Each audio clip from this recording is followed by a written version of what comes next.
You're wondering why you should even try. Know that you've been burned out so many times. Oh, give me a sign. The water is fine. I'll show you how it's done right now. I'll dive in deep end. Ooh, cannonball into the baby. Ooh, gotta feel it to believe it. Ooh, I just wanna see you jumping too. Cards on the table, clothes on the floor. No, it's way too late for us to take it slow. I'm believing in you. Can you believe in me? Will you believe in me? I can see that. Wondering why you should even try. Know that you've been burned out so many times. Oh, give me a sign. This is Will Nunziata, New York City-based director and creator of theater, television, and film. And today I am thrilled to be speaking with the acclaimed artist, the one and only ZANDER KOBLE. Hello, ZANDER, how are you? Hey, what's up, Will? Good to meet you. ZANDER, we were speaking off camera. We are color-coded, and I'm usually in black, and you were gonna change your shirt, so this is just all meant to be. And I was gonna go for black, but look at us. This is a perfect kismet. Hello, my friend. Well, listen, I'm so excited. The audience got a little sneak peek of your amazing talent with your song and the incredible music video for Deep End. Talk to me a little bit about the impetus for the song and also the concept for the music video. Yeah, great. So Deep End is a song that I wrote in the heart of 2020 where things were rough. And there was a situation in a relationship where I was trying to throw all my cards on the table, metaphorically, emotionally, mentally, and just show that I was into this.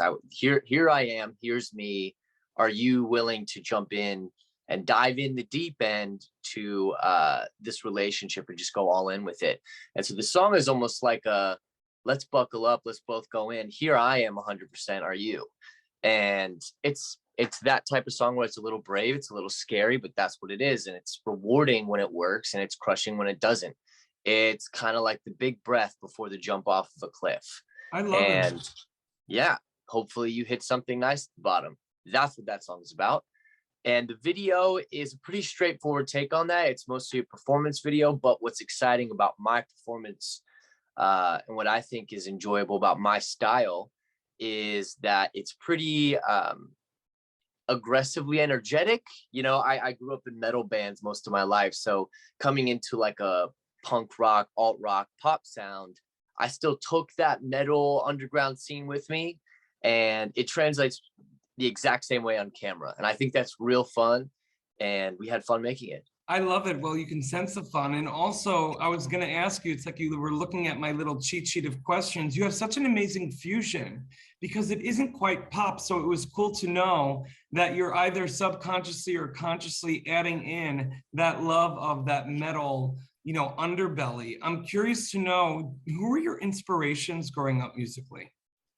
Yeah, great question, because it is a kind of grab bag of a lot of those artists that would more or less be, you know, have a guitar than a microphone in their hands. I would say it's hard not to bring up my, I grew up primarily in a religious household. So a lot of what I was listening to wasn't necessarily the stuff that was musically groundbreaking at the time. So there was a lot of moments where I would meet up with kids in the back of the bus and we would exchange Linkin Park and Metallica albums like on the low, while we traded Pokemon cards back in the day. And so Linkin Park is a great example of somebody who, when I first heard them, it cemented in my mind the first moment I heard Hybrid Theory, and just frozen in time moment and be like, this is what music can be. And I think that's very evident in the sounds that I'm making these days. In addition to that, I kind of progressed into harder and harder music from that point, but a lot of these metal and hardcore artists that I was listening to, like say Attack or Of Mice and Men, they would get real weird with it too, and occasionally have dance breaks or bring in electronic music, and that kind of awakened my love for electronic, which then of course led to EDM and hip hop. And so, you know, from there it's well, then everything's on the table.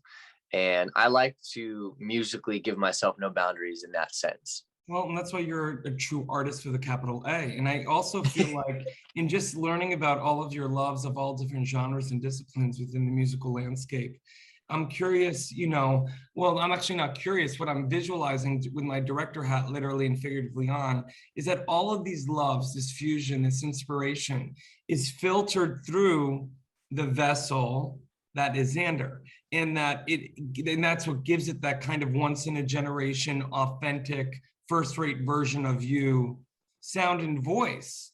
Do you agree? Well, thank you. Thank you. That is high praise. I would love to even get close to taking, but I'll let you know when I feel worthy enough for that compliment. Just say thank you and we can move on. All right, thanks. Thanks, Will. Thank you. Listen, Xander, what I also love about, and let's go, dare I say, let's dive back into Deep End. Hey, You okay. see what I did there? You're welcome. But what I love, not only with that song, but obviously with songs that I know you're going to continue to write and put out there, and I think it's what makes you relatable, my friend. It's that you're not afraid to go for the jugular. You're not afraid to go for the vulnerable. You're not afraid to go into and lean into the mess and the imperfection, which I think actually makes artists like you perfect. It's that relatability factor. I'm curious, in addition to Deep End, were there other songs with that same sense of vulnerability that you're excited to eventually release, you know, in the coming future? Yeah, great idea that I actually just capitalized on yesterday. So I dropped an EP yesterday. Well, at this point, you'll be seeing this probably a little bit more in the future, but on November 5th, 2021, I dropped an EP called Choco, which has 4 songs, one of which is Deep End. And I would say the vulnerability that I leaned into in that point is each of those songs is about fighting something. Deep End would be, you know, fighting the sense of cut and run in a relationship. But the first song's called Choco, which is about how the internet and the digital age sort of has us all on the ropes. And is it going to be nice to us in the future? Is it going to be benevolent or not? And the very next track, Backseat, is a political justice song. And the very last one is a wealth gap fight song. And so this is stuff that is exciting to explore, but it also leaves a lot of room for comments about ignorance about the subject. There's always, anytime you get into social justice, there's always a type of thing where it's like, are you privileged? Are you the right person for this job? Especially as a, you know, person with white skin, it is harder to kind of pick up the same flag and fight alongside the same person without having a sense of, do I belong here? Imposter syndrome. And that's a deep vulnerability that I don't think I'll ever get over. In addition to that, I think my voice is not the most finely tuned instrument in my repertoire. I mean, you can't really see it, but I've got drums over here, guitars on the wall over here, all of these things which I've practiced for years and have become somewhat competent on. And my voice is probably the least, but I don't let that stop me. And these imperfections have led to some of my favorite moments on the tracks. Others may disagree, but I think that me going for it with the voice I have creates a unique sound that I'm proud of, whether or not it's perfect. Well, I think you should be, because I think it's a show don't tell for anyone listening, whether it be the older Xanders of the world, or I'm thinking of the young Xanders of the world, that, you know, sometimes you're taught in school that every note has to be pitch perfect. But in many of those cases, it comes across as actually quite boring and false. In the fact that you are able to unapologetically speak and sing and play truth.